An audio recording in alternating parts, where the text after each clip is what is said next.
లావణ్య, లే, ఎంతసేపు మొద్దు నిద్ర? ఓ అరుపు అరిచింది అనసూయ గట్టిగా. ఉండమ్మా, లేస్తాను. ఆదివారమే కదా, ఇంకాసేపు పడుకొని. సూర్యుడు వచ్చి గంట అయ్యింది.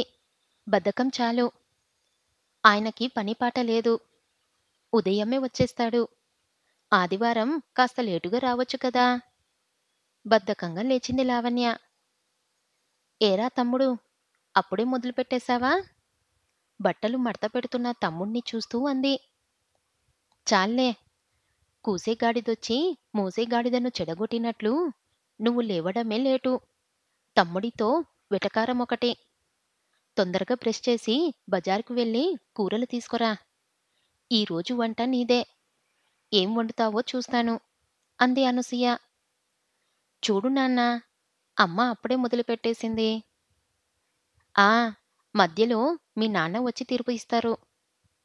పత్రిక పట్టుకుంటే 2 గంటలు పడుతుంది.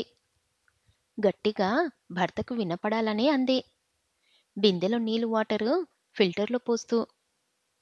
ఏవోయ్, కాస్త కాఫీ ఇస్తావేంటి? ఏవీ విననట్లుగా పేపర్ పేజీ తిప్పుతూ అన్నాడు మూర్తి. ఇప్పుడే కదా తాగారు, కాసేపు ఆగండి. లావణ్య, బ్రష్ చేసుకొని కాఫీ కల్పమ్మా అంది అనసూయ ప్రేమను జోడిస్తూ. అబ్బా, ఎంత చక్కగా చెప్పావు తల్లి. కూతురు కాలేజ్కి వెళ్ళి చదువుకొని అలసిపోయి వస్తుందని లేదు. కాసేపు పడుకుంటే చూడలేవు, లేపేస్తావు. నిద్ర లేచిన కోపం ఇంకా అలానే ఉంది లావణ్యకు. నాన్నా, నా ఫోన్లో బ్యాలెన్స్ అయిపోయింది. రీఛార్జ్ చెయ్యాలి. ఆర్డర్ వేసింది లావణ్య. అత్తగారింటికి వెళ్ళవలసిన దానివి. రీల్సు, యూట్యూబ్లు అంటూ కాలక్షేపం చేయడం మంచిది కాదు. పని మొదలుపెట్టు గందించింది అనసూయ. చూడు డాడీ, పనులు నేర్చుకోవడానికి చాలా టైం ఉంది కదా. అయినా ఫోన్ ఆన్ చేస్తే చాలు, యూట్యూబ్ చూస్తూ వంటలు చిటికెలో చెయ్యవచ్చు. అమ్మకేం తెలుసు? అనసూయ చిన్నపిల్ల, నేర్చుకుంటుందిలే కాస్త సమదాయిస్తున్నట్లుగా అన్నాడు మూర్తి. అది అలా చెప్పు అమ్మకి. నాన్న సపోర్ట్తో లావణ్యలో ధైర్యం పెరిగింది. ఇలాగే వెనకేసుకుని రండి. అక్కడికి మీరు మంచివాళ్ళు, నేను పని చెప్పి చెడ్డదాన్ని. రేపు అత్తవారింటికి వెళ్ళిన తర్వాత మీ అమ్మ ఏం నేర్పింది, నువ్వేం నేర్చుకున్నావని ఆడిపోసుకుంటారు. డాడీలను ఏమీ అనరు అంటూ సీరియస్గా అక్కడి నుండి లేచి లోపలికి వెళ్ళిపోయింది అనసూయ. స్టీల్ గిన్నెలో కూర వండితే రుచి రాదు సరికదా, గిన్నె మాడిపోతుంది. ఆ కుక్కర్ ప్యాన్ తీసుకో, రుచిగా వస్తుంది. ఉప్పు కారం చూసుకొని వెయ్యి. నువ్వు వంట ఎలా వండుతావు, తినగలమా లేదా అని మీ నాన్నగారు మన వైపే చూస్తున్నారు అంది అనసూయ లావణ్యకు వంటలో మెలకువలు నేర్పుతూ. అమ్మా, వంట చెయ్యమన్నావు, చేస్తాను. కానీ ఉప్పు కారం వేయడం నా వల్ల కాదు. నువ్వే వేసుకో. ఆ టైంకు పిలుస్తాను. ఉప్పు ఎక్కువ తక్కువ అయిందని నాకు భయం. మొహమాటం లేకుండా చెప్పింది లావణ్య. కుదరదు, నువ్వే చూసుకొని వెయ్యి నిక్కాచిగా చెప్పింది అనసూయ. బజార్ నుండి తీసుకొని వచ్చిన కూరలన్నీ వేరుచేసి ఫ్రిడ్జ్లో పెట్టేందుకు కవర్లు సర్దుతున్న శ్రీకాంత్ తలపై మొటికాయనిచ్చుకుంది లావణ్య. బ్రదరు, కూరలు సర్దడం కూడా ఓ ఆటే. నాకు నీ స్థాయి నుంచి వంట చేసే స్థాయికి ప్రమోషన్ ఇచ్చారు మన అమ్మగారు. ఆ కరేపాకు ఆకులు అన్నీ వలిచి కడిగి ఆరబెట్టి గిన్నెలో పెట్టి అప్పుడు ఫ్రిడ్జ్లో పెట్టు కాస్త వెటకారంగా అంది లావణ్య తల తొడుముకుంటున్న తమ్ముడితో. కూర కాగానే కొబ్బరికాయ పచ్చడి కానీ సొరకాయ పచ్చడి కానీ చెయ్యి. కాస్త తొందరగా చేయడం నేర్చుకో. ఆ, ఇందాక ఇచ్చిన కాఫీ మీ నాన్నగారికి కిక్కు ఇవ్వలేదుట. కాస్త వేడిగా పెట్టి మరోసారి ఇవ్వు అంది లావణ్యతో అనసూయ. అమ్మా, వంట అవుతున్నప్పుడు కాఫీలు గీఫీలు కుదరవు. వంటే పెద్ద ప్రాసెస్లా ఉంది చిరాగ్గా అంది లావణ్య. ఇప్పుడు తెలుస్తుందా, నేను వండుతున్నప్పుడు వడియాలు వేయించు, అప్పడాలు వేయించు, కాస్త పాలు వేడిగా ఇస్తే ఓట్స్ వేసుకొని తింటాం అని మీరు అడిగినప్పుడు లేదా? అప్పుడు మీరు అడిగినవన్నీ నేను చేసి పెట్టలేదా? అంటూ వంటింట్లోకి వచ్చింది అనసూయ. వీపు మీద గట్టిగా దెబ్బ పడటంతో ఎడమ చేతిలోని గరిట కింద పడి కుడి చేతితో వీపు రాసుకుంటూ ఉలిక్కిపడి వెనక్కు తిరిగి చూసింది లావణ్య. ఏం చేస్తున్నావు? పులుసు ఎలా ఉందని అరచేతిలో వేసుకొని రుచి చూస్తున్నావా? ఇంతకు ముందు కూడా చూశాను. ఉడుకుతున్న కూర మొక్క తీసుకొని నోట్లో వేసుకున్నావు అంది అనసూయ.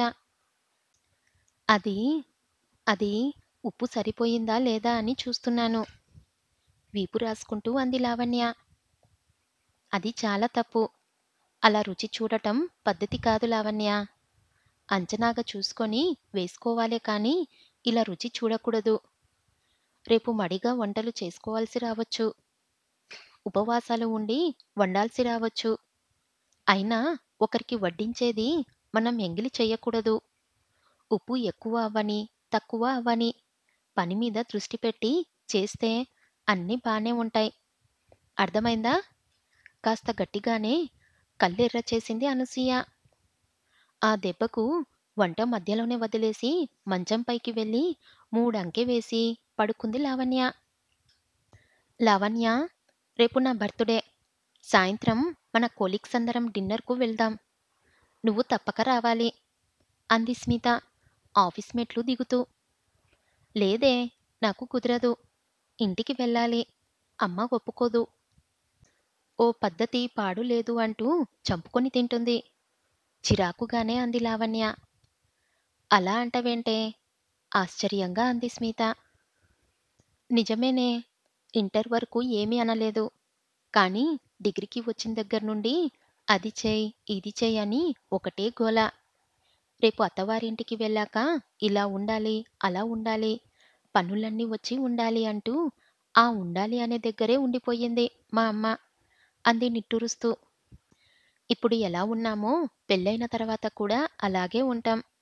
మార్పేముంటుంది? అంది స్మిత. ఏమో తల్లి, జుట్టు విరబోసుకొని ఉండకు, ఎదురు సమాధానాలు చెప్పకు అంటూ రోజు నాకు క్లాసులు తీసుకుంటుంది. పాతకాలపు మనిషిల్లే మా అమ్మ. కన్నీళ్లు బయటకు తొంగి చూస్తున్నాయి. రావాలా వద్దా అన్నట్లుగా లావణ్యకు. మా అమ్మమ్మ కూడా ఇంతేనే. కాసేపు ఫోన్ మాట్లాడినా సరే, గంటల కొద్దీ ఫోన్ మాట్లాడుతున్నావు. ఫోన్ ఎప్పుడూ అలా చేతిలోనే ఉండాలా? పెళ్లి కావాల్సిన దానివి అంటూ నా మీద ఫైర్ అవుతుంది. చూసి చూసి గట్టిగా ఇచ్చేశా. బరాబర్ ఇలానే ఉంటానని చెప్పా. మళ్ళీ నా జోలికి రాలేదు. అయినా ఎంతసేపు మనమే నేర్చుకోవాలా? మనకు వచ్చే మొగుళ్ళు ఏమీ నేర్చుకోరా? స్నేహితురాలి బాధని తన బాధగా భావించి ఉక్రోషంగా అంది స్మిత. వియ్యాలవారిని పండగకు రమ్మని ఆహ్వానిస్తూ అమ్మాయిని ఓ 4 రోజులు ముందుగా పంపమని వారం క్రితమే ఫోన్ చేసి అడిగాడు మూర్తి. అబ్బాయి ఉద్యోగరీత్యా వేరే ఊరికి, అమ్మాయి పెళ్లి జరిగి అత్తవారింటికి వెళ్ళినా ప్రతిరోజు టెన్షన్‌గా ఇద్దరి నుండి ఫోన్ రావడం మానదు. అత్తవారింటికి కూతుర్ని పంపి 3 నెలలవుతుంది. కొత్త వియ్యాలవారు పండక్కి వస్తారని కందిపొడి, గోంగూర పచ్చడి, దోస ఆవకాయ సిద్ధం చేసి జంతికలు, చకోడీలు, సున్నుండలు అంటూ పిండి వంటలు చిట్టా సిద్ధం చేసి రోజుకో ఐటంతో హడావుడి పడుతుంది అనసూయ. ఏవండీ, 2 రోజులుగా లావణ్య ఫోన్ చెయ్యలేదు. రోజు చేసేది. ఏమైందో ఏమిటో? మధ్యాహ్నం నుండి రాత్రిలోగా ఓ 20 సార్లు అని ఉంటుంది భర్తతో అనసూయ. అంతలో చప్పుడు విని, ఏమండీ, మీ ఫోన్ రింగ్ అవుతుంది చూడండి అంది. అల్లుడికి ఏవో పనులున్నాయంట. అందువలన పండగకు రావడం కుదరదని కోడల్ని కూడా పంపడం లేదని వియ్యంకుడు ఫోన్. ఎందుకు రావడం లేదో, ఏం జరిగిందో? పెళ్ళంటే 2 కుటుంబాల కలయిక. ఒకరింటికొకరు రాకపోకలు సాగించాలి. బంధాలు, అనుబంధాలు అప్పుడే ఏర్పడేది. ఆచారాలన్నీ, సంప్రదాయాల్ని గౌరవించాలి కదా! వాళ్లకు కుదరకపోతే కనీసం అమ్మాయిని పంపవచ్చు కదా! అనసూయ ఆలోచనలు పరిపరి విధాలుగా పరిగెడుతున్నాయి. ఏమి తినబుద్ధి కాక అలా కూర్చుండిపోయింది. ట్రింగ్ ట్రింగ్. ఫోన్ రింగ్‌తో ఒక్క ఊదుటున వెళ్ళి ఫోన్ అందుకుంది అనసూయ. పండక్కు సెలవు పెట్టి ఇంటికి వస్తాను. మిమ్మల్ని, అక్కను చూసి చాలా రోజులవుతుంది. అక్కా, బావ ఎప్పుడొస్తున్నారు? లేదంటే నేను వెళ్లి తీసుకొని రానా? ఎలా చెయ్యను చెప్పు? అని కొడుకు ఫోన్. నాన్నగారికి ఇస్తున్నా, మాట్లాడు అంటూ మూర్తికి అందించింది ఫోన్ అనసూయ. సూర్యుడికి పని పాట లేదు. పొద్దున్నే వచ్చేస్తాడన్న లావణ్య మాటలు గుర్తుకు తెచ్చుకుంటూ అన్యమనస్కంగానే మంచంపై నుండి పైకి లేచింది అనసూయ. ఎవండీ, అమ్మాయి పండగకి ఎందుకు రావడం లేదు ఏమిటో? మనం ఓసారి వెళ్ళి చూసొద్దాం అంది మూర్తితో. అబ్బాయి వస్తున్నాడు కదా, చూద్దాం. నువ్వు అనవసర ఆలోచనలేం పెట్టుకోకు. అయినా కొత్త అల్లుడు కూతురు పండక్కు రాకపోవడమేమిటండి?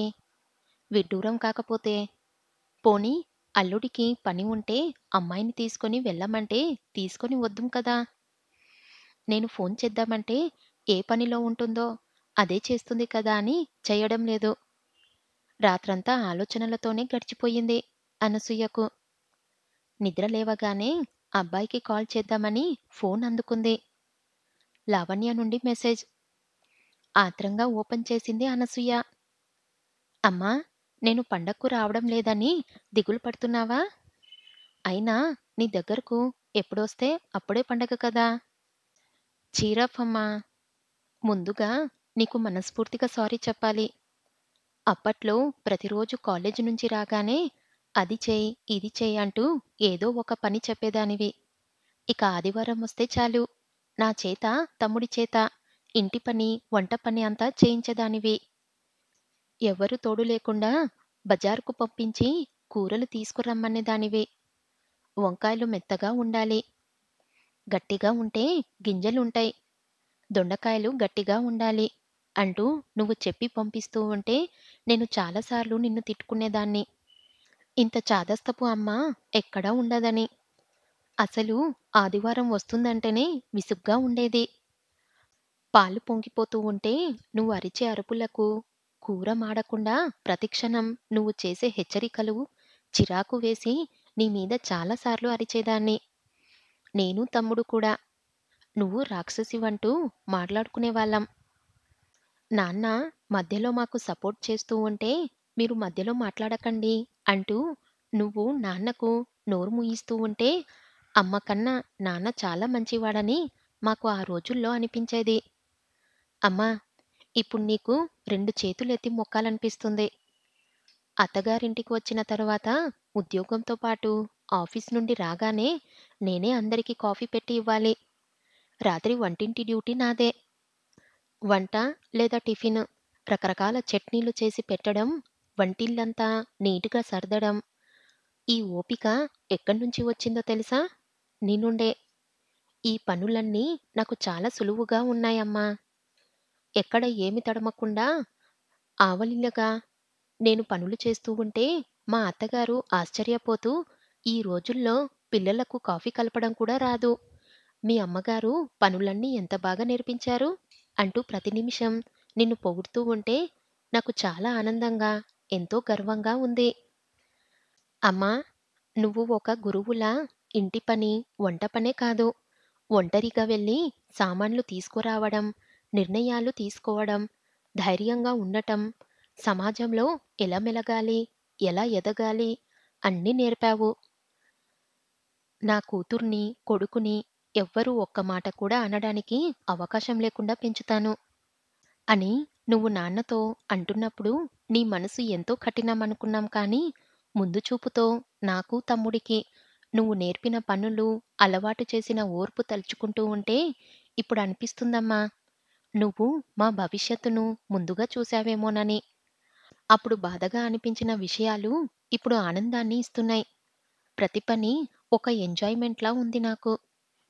స్కూలు, కాలేజీలో నేర్చుకున్న చదువు కన్నా నీ ఒడిలో నేర్చుకున్న విద్యే ఎక్కువ ఉపయోగపడుతుంటే ఎంతో ఆనందంగా ఉంది. తమ్ముడు, నేను మాట్లాడుకునేటప్పుడు నీ గురించే ఎక్కువగా మాట్లాడుకుంటాం. అప్పటి మా ఆలోచనలన్నీ తప్పని ఇప్పుడు అర్థమవుతుంది. నేర్చుకుంటే అన్నీ వస్తాయి అంటూ నువ్వు కళ్ళు ఎర్రజేసి నేర్పిన నేర్పరితనం ఇప్పుడు నా చేతుల్లో కనిపిస్తుంది. ఇక అసలు విషయానికొస్తే పండక్కు మా ఆడపడుచు, ఆమె భర్త, పిల్లలు వస్తున్నారు.